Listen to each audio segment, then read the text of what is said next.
Assalamualaikum warahmatullahi wabarakatuh. Perkenalkan, kami dari kelompok 9 dari kelas OKK 98. Pada kesempatan kali ini, izinkan kami mempresentasikan proposal PKM Kewirausahaan dengan judul Pemanfaatan Mangga khas Majalengka untuk Kecantikan. Jadi next. Lalu ini ada anggota kelompok kami. Sebelumnya izinkan kami memperkenalkan diri kami masing-masing. Dimulai dari saya sendiri. Saya Jevida Askaria dari Fakultas Matematika dan Ilmu Pengetahuan Alam. Perkenalkan, saya Jessica Gracia Dwi-Tama dari Fakultas Kedokteran. Perkenalkan, nama saya Pusparlima Nurul Fadila dari Fakultas Ilmu Sosial dan Ilmu Politik. Perkenalkan, nama saya Taufani Estananto dari Fakultas Perikanan dan Ilmu Kelautan. Perkenalkan, nama saya Alia Salsabirinjani dari Fakultas Ekonomi dan Bisnis. Oke, bisa di next. Yang pertama ada latar belakang yang akan dijelaskan oleh Puspa. Latar belakang, Majalengka merupakan salah satu daerah yang berada di Jawa Barat, yang terbagi menjadi 3 zona wilayah. Yang dimaksud 3 zona wilayah tersebut yaitu Majalengka terbagi menjadi 3 kawasan, yaitu pegunungan, dataran, dan juga perairan. Nah, tidak sedikit daerah yang berada di Majalengka menghasilkan sumber daya alam, baik hewani maupun nabati. Di antaranya adalah buah mangga. Ada banyak sekali macam buah mangga yang ada di Majalengka, yaitu buah mangga kenyot, buah mangga kaweni, buah mangga cengkir. Namun, ada salah satu buah mangga yang unik, yaitu buah mangga gerung hijau. Buah mangga ini tentu berbeda dengan buah mangga daerah lain. Selain warnanya yang menarik, daging buahnya yang tebal dan aromanya yang menarik, tentu buah mangga juga memiliki manfaat bagi kesehatan kulit kita.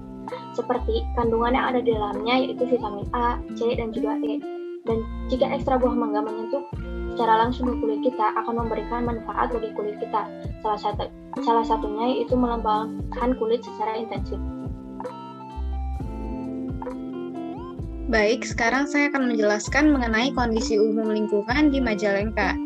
Di mana seperti yang telah disebutkan sebelumnya, Majalengka merupakan salah satu daerah di Jawa Barat dan terbagi menjadi 3 zona wilayah, yaitu pegunungan, perairan, dan dataran. Nah, di Majalengka ini daerah datarannya lebih luas daripada yang lainnya, sehingga menyebabkan banyak lahan yang dimanfaatkan oleh masyarakat untuk menanam berbagai jenis tanaman. Salah satunya adalah pohon mangga. Contohnya, daerah yang memiliki pohon mangga adalah daerah Panyingkiran hingga Sidamukti, yang masih memiliki cukup banyak lahan untuk ditanami pohon mangga, karena di daerah tersebut tidak terlalu padat penduduknya. Boleh di next.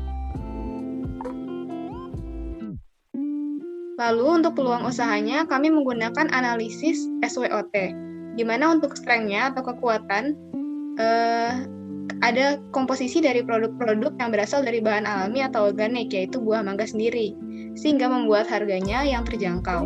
Lalu untuk weakness-nya atau kelemahan, mangga adalah buah yang mudah busuk, sehingga tidak dapat disimpan terlalu lama dalam proses produksinya. Selain itu, mangga juga merupakan buah yang diproduksi terkadang mengikuti musim atau masa panen, sehingga terkadang jarang untuk ditemukan dan harganya pun bisa meningkat pada waktu tertentu. Lalu untuk opportunity atau kesempatan yang ada adalah masker wajah dari bahan alami ini sedang digemari oleh konsumen, terutama remaja. Dan masih jarang produsen yang menggunakan mangga sebagai bahan baku masker, sehingga belum ada banyak saingan. Lalu untuk threat-nya atau ancaman, dapat terjadi hambatan dalam produksi ketika buah mangga sedang berada dalam masa panen. Boleh di next.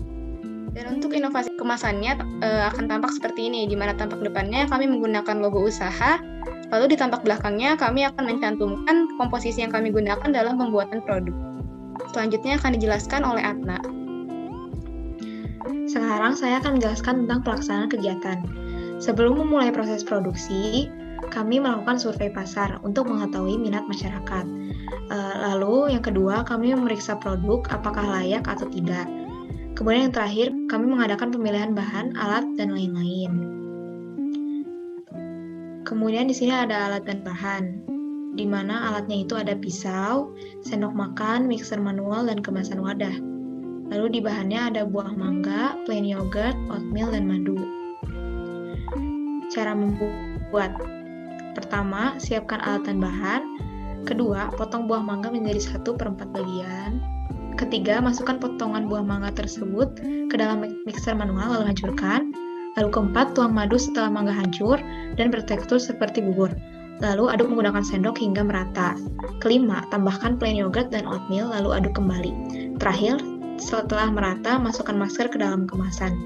Lalu masker siap untuk dipasarkan. Nah, ini bentuk kemasan yang kami akan produksi, yaitu terbuat dari aluminium foil dengan ada fasilitas ziplock, kemudian memiliki daya simpan yang tinggi, kuat, dan tidak mudah rusak. Dalam publikasi dan pemasaran produk, kami menggunakan media sosial dan aplikasi belanja online. Di media sosial itu seperti Instagram, dan kami mengadakan kerjasama dengan influencer untuk promosi. Lalu di aplikasi belanja online ada Shopee dan Tokopedia. Pasca produk, kami mengadakan evaluasi, yaitu praproduksi, produksi, pengemasan, dan terakhir promosi publikasi. Selanjutnya, bauran pemasaran. Untuk proses produksi, produk yang kami buat menggunakan bahan alami yang mudah didapat dan tersedia di daerah Majalengka sehingga memudahkan proses produksi.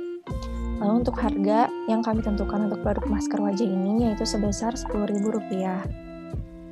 Lalu untuk lokasi utama yang kami gunakan sebagai tempat pemasaran produk yaitu aplikasi perbelanjaan online seperti Shopee dan juga Tokopedia.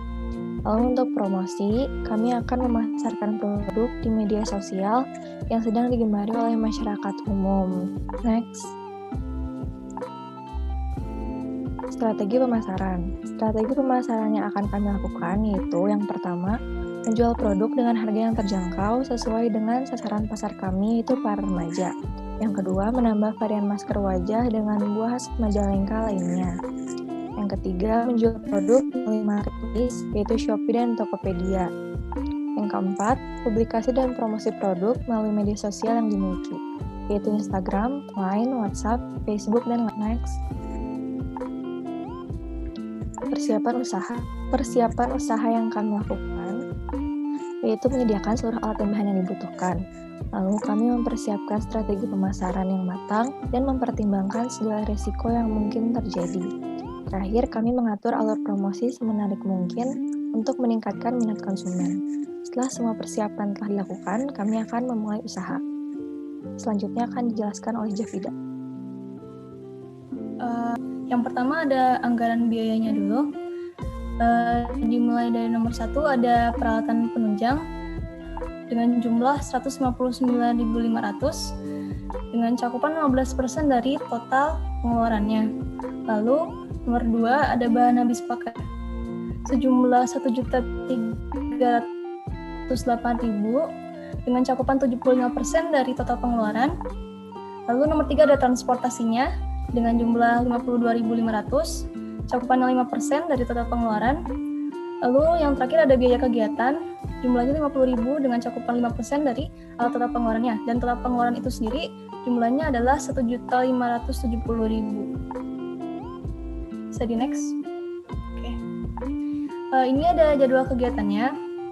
Jadi pada minggu ke-1 sampai ke-3 bulan November itu kita melakukan persiapan terlebih dahulu seperti pengumpulan ide-ide dan sebagainya. Lalu dari minggu ke-4 bulan November sampai minggu ke-2 bulan Desember itu ada pembuatan proposal PKM itu sendiri. Dilanjut dengan proses administrasinya pada minggu ke-3 sampai ke-4 bulan Desember. Lalu pada minggu pertama bulan Januari itu akan dimulai proses produksinya.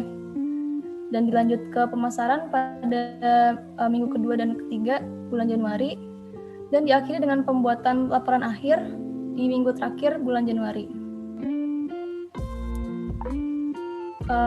Mungkin sekian dari kelompok kami, kurang lebihnya mohon maaf. Terima kasih banyak. Wassalamualaikum warahmatullahi wabarakatuh.